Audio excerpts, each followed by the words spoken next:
At Textbroker.com, we're often dealing with text highlighting several attributes about a company or service. An effective way to accomplish this is to use a list or series.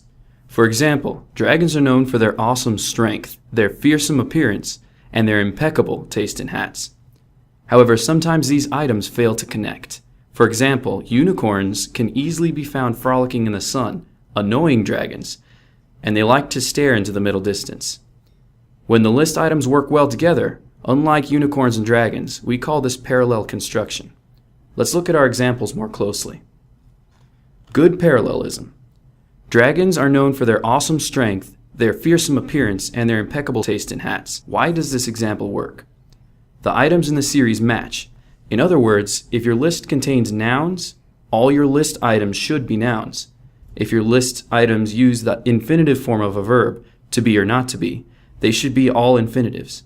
In this case, the series includes 3 highly reasonable dragon traits. Faulty parallelism. Unicorns can easily be found frolicking in the sun, annoying dragons, and they like to stare into the middle distance. Something's wrong, but what? Aside from not knowing where the middle distance is, the last item in the list doesn't work because its verb form is different from the others. In this case, the gerund, or ing form, frolicking, annoying, is being paired with the infinitive to stare. Here, the fix is easy. Unicorns can easily be found frolicking in the sun, annoying dragons, and staring into the middle distance. Bullet points. A great way to add visual appeal to a text is to use a bulleted list. In fact, we're often encouraged to do so. It's tempting to simply list your points and pay little attention to the introductory phrase. After all, they're bullet points. They're not even supposed to look like a sentence. However, the parallel construction police must still enforce the rule. When using bullet points, the lead-in phrase and the bullet point must make grammatical sense when paired. Let's take a look at some examples. Here's a list that works. When you use our company to remodel your home, you'll receive timely and detailed assistance, quick responses to your questions, and free estimates.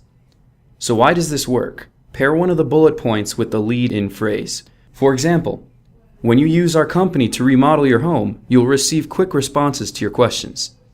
If you can form a complete sentence with each example, you have a list that works. Here's a list that doesn't work.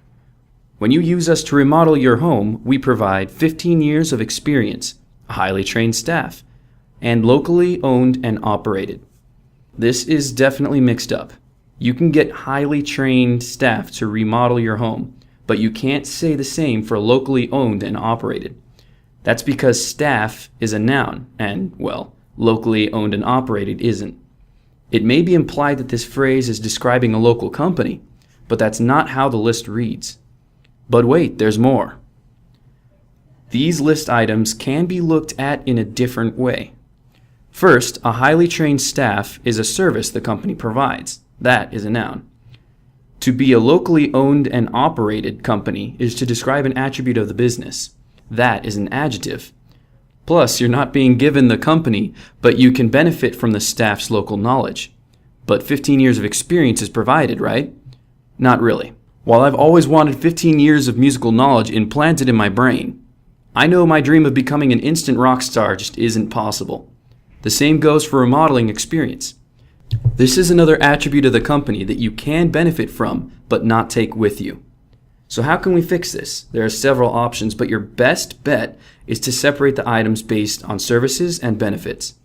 For example, you might say, when you use our locally owned and operated company to remodel your home, you'll benefit from our 15 years of area experience. We also provide a highly trained staff, premium materials, and hats for your dragon. While some of our examples have dealt with clear grammatical mistakes, there are some instances where faulty parallelism is acceptable. Here's one. There were 3 mythical creatures, a fashionable black dragon, a skittish majestic unicorn, and a newt from Cleveland. Here you can say you're using faulty parallelism for emphasis and humor. After all, most of us don't associate mythical animals with Cleveland. Also, while you could say a Cleveland newt to keep the parallelism intact, that doesn't provide the emphasis you want. In this case, we're dealing with a stylistic issue rather than a grammatical one. The elements of the list all still agree, they're still nouns, but they're not in a perfect parallel. As with all writing, we'd like you to build your parallelism skills before venturing off to Cleveland. If you're wondering how to get your lists right, here are a few tips to help you. For bulleted lists, pair the lead-in phrase with the bullet point to ensure it forms a complete sentence. Don't mix list items, like nouns with verbs or benefits with attributes. Read your lists out loud to sound out errors. It wouldn't be correct to call 2 musketeers and an assorted Frenchman the 3 musketeers. In the same way, list building should unify the elements in the list and give them equal weight. Parallel constructions are the glue that holds the whole thought together, giving rhythm and reason to your word choice.